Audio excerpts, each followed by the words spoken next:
Good morning, Arthur Rafferty, ASNI. I would like to speak this morning about our Chief Constable.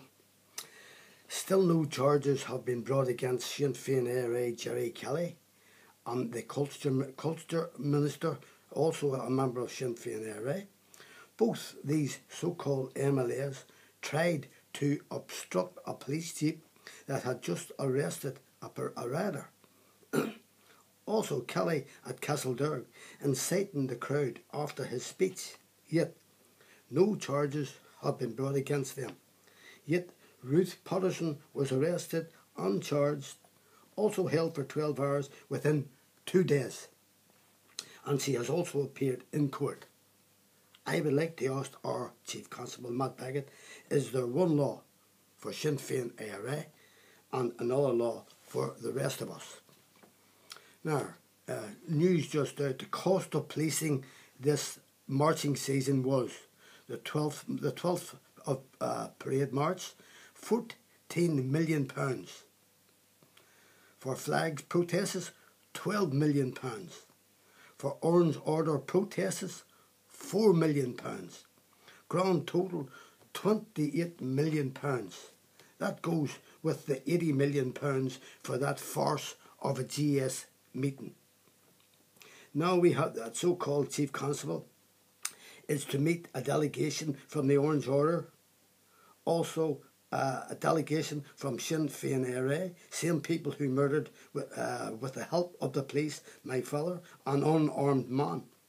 Yet this police chief won't meet me. I wonder why. He will meet orange men who cost the public purse £28 million for the little marches,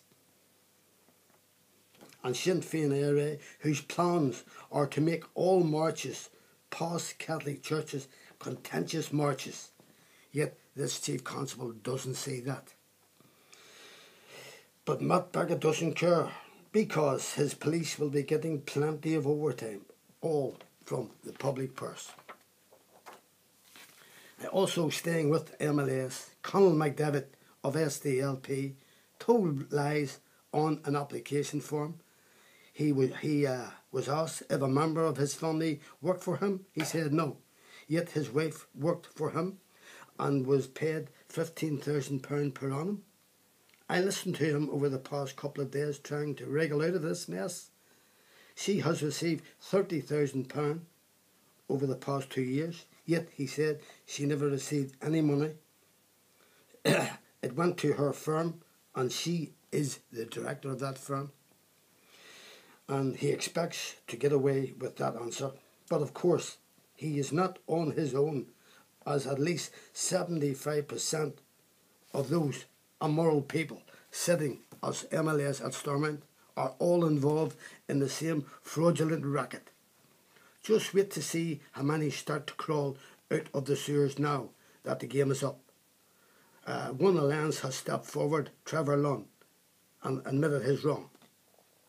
And if they don't have the courage to stand up, then an independent inquiry should be held to name and shame them, and they should be sacked right away. And if Matt Baggett had the courage, they should be charged with deception and fraud and face the courts. If I, as a member of the public, committed that crime, I would be arrested. After all, these MLAs are stealing money from the public purse, and they earn in excess of £50,000 a year, not including all the expenses they claim. Latest bulletin. At least Conal McDavid had the decency to admit what he had done was wrong and stood down. See how many other MLAs from DUP, UUP, Sinn Féin ARA and Alliance will have the same courage to do the same. A lot will have to be forced out. Now is the time that our so-called Chief Constable earns his wages and arrests and charges those who have stolen from the public purse. I think it is now time to get new and honest people into Stormont, if that is possible. Now, I'd like to speak about the City Council, that City Council again.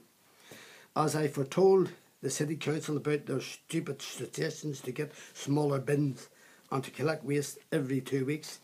I have received 15 calls from elderly people whose bins are full up by the end of the week. Now their bins will not be emptied for 2 weeks. So I have advised them to put the rubbish into a black bag and put these bags beside the bin. And if the bin lorries refuse to lift the bags, just keep on putting your rubbish out in bags. It is the council's job to lift the rubbish. That's why you pay your rates that pay these people a wage. By asking people to fill all our recycling bins, so to make room in your large bins, giving people more work to do, so some people are pensioners and are unable to carry out this kind of work. Let the brains of the City Council who thought that idea of getting smaller bins go back to the drawing board. They are getting paid for collecting rubbish, and if it's too much for them to do, the dole is full of willing people who would do the job and do it properly and be glad that they are working. I think the public pays enough rates without having to do the council's job for them by filling and recycling bins. If those in charge of the Belfast City Council would stop funding paramilitary organisations and other various groups who do nothing for the public and are of no benefit to the city at all. Also funding for flags, painting streets, having parties, also paying for trips, all unnecessary.